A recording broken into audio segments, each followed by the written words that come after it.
Olá amigos, vamos à nossa videoanálise de fechamento do pregão desta terça-feira, dia 13 de janeiro. O Ibovespa apresentou queda de 0,2%, teve uma boa primeira hora de pregão com alta de 1,34%, mas não fez nova máxima após o fechamento aí acima dos 48.310 pontos que eu mencionei na última videoanálise. Não conseguiu gerar uma máxima superior à hora de pregão que gerou o sinal de alta. Então perdeu força no decorrer do dia, ficou bem travado e nas duas últimas horas de pregão ganhando força para baixo, principalmente no leilão. Vários ativos perderam força no leilão de fechamento. Seguimos dentro de um cenário de indefinição no curto prazo, mas ainda com viés de baixa apontado aí pelo gráfico semanal. PETR4 terminou o pregão com alta de 1,01%, mas comparando que na primeira hora de pregão já apresentava alta de 4,49%, também perdeu força.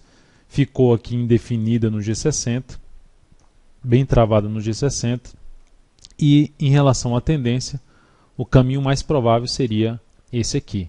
Está em tendência de baixa, já gerou um movimento de correção, a perda da mínima de 8,79 aumenta essa chance, principalmente se fechar uma hora de pregão aqui abaixo de 8,91 e gerar nova mínima na hora seguinte. Isso aumentaria a chance de continuidade da tendência de baixa, entrar um movimento de baixa aqui no gráfico diário. Por outro lado, se essa ação ganha força, reverte essa situação que sai dessa congestão do G60 para cima, rompendo aqui 9,58, na minha leitura seria um primeiro sinal de mudança de tendência do gráfico diário, apesar desse topo ser o mais relevante de 10,99. Mas de qualquer forma já seria uma sinalização um pouco mais positiva em cima de Petro. E olhando para a ação, tentando buscar, principalmente se for day trade na ponta compradora, o ideal é que fosse acima dessa região aqui que eu estou traçando uma linha horizontal. Ou seja, buscar fundo ascendente acima de 9,33 seria o mais interessante para a ponta compradora. E day trade na ponta vendedora, abaixo aí dos R$ 9,00, gerando topo descendente abaixo, principalmente de 8,97. No gráfico de 10 ou 15 minutos seria o mais interessante em termos de operação em cima desse ativo, podendo até carregar para uma operação de swing trade. Vale 5 terminou o pregão de hoje apresentando aqui uma alta de 0,86%, um candle lá que também mostra perda de força, aonde? Na região dos R$ 20,00. Chegou a estar trabalhando boa parte do dia acima dos R$ 20,00, mas terminou fechando abaixo dos R$ 20,00, ainda respeitando toda uma zona aqui de resistência. Olhando para um gráfico de 60 minutos, gráfico diário que é resistência em 20 e 27, além dos R$ 20,00 número redondo.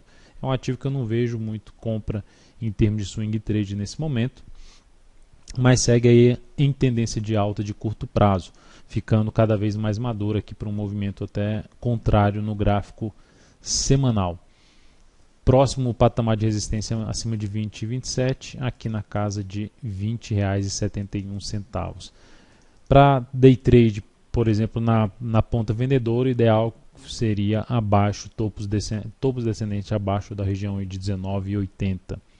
E para a ponta compradora, fundos ascendentes mais acima dos R$ 20,10, no gráfico de 10 ou 15 minutos.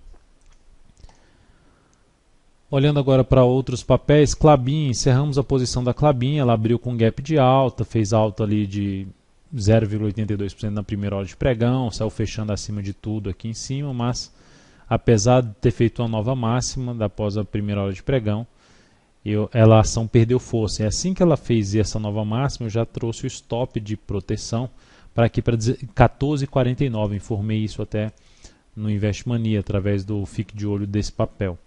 Então a ação veio para baixo e terminou acionando a nossa saída em 14,49, que gerou um ganho de 2,19% na operação e um crescimento do capital de 0,47%. A posição da CTIP3 já trouxe o stop também aqui para 32,59, logo abaixo desses 32,61, a mínima do pregão de hoje. Smiles, recomendei uma compra nesse papel, na superação da máxima da primeira hora de pregão, ela só fez isso um pouco mais tarde, nos 48,27, com stop em 47,62. No leilão de fechamento caiu 0,75%, colocando em gráfico de 1 minuto para ficar claro aí essa queda no leilão de fechamento e consequentemente acionou a nossa saída em 47,58, o que trouxe então um prejuízo de 1,43% na posição e no capital total 0,37%. Ou seja, apesar do ganho da Klabin ter sido até inferior ao esperado, ao que foi traçado, mesmo assim o prejuízo dessa operação da Smiles ainda ficou abaixo do ganho em cima da operação da Klabin. Olhando agora para outros papéis, a BEV3 ativa em tendência de alta de curto prazo, mas ainda tentando sair de toda uma confusão ali no gráfico semanal, longa confusão. De maneira geral, a estratégia que eu ficaria mais atento para uma compra desse ativo seria após alguma correção desse movimento de subida, seja um movimento lateral, um movimento de baixa, que preferencialmente se sustente aí acima dessa região em torno de 16,40, 16,35 e gere aqui alguma sinalização de alta, fundo ascendente, seria o mais interessante em termos de buscar uma compra na BEV3. Outra que está também tentando sair de uma certa confusão no gráfico semanal, principalmente olhando em termos de resistência, várias vezes respeitando esse nível de resistência, é a DPV3. A ação, depois de uma pancada aqui para baixo, retomou aqui de maneira forte e hoje conseguiu fechar acima do topo, desse forte topo gerado aqui no gráfico diário. Para alguns que gostam de operação de rompimento, seria uma superação da máxima desse candle com stop aqui embaixo e projetando o risco da operação aqui para cima, para se ter o objetivo. Para quem opta mais por operação de correção, que é o meu caso, eu aguardaria alguma recuo, alguma lateralização, correção mesmo do preço desse movimento aqui de subida para planejar alguma compra logo na sequência. Melhor ainda se essa ação conseguir se sustentar, não voltar muito para baixo da região de R$ 9,90, R$ 10. TOTS 3, pregão de hoje apresentou queda de 2,08%. Depois de ter perdido esse suporte aqui, a ação foi lá bater nessa região de suporte, funcionando como resistência. Depois desse movimento de subida, a chance de gerar um topo descendente é uma possibilidade de trabalhar numa venda aqui na perda de 33,40. É uma das alternativas para venda de swing trade.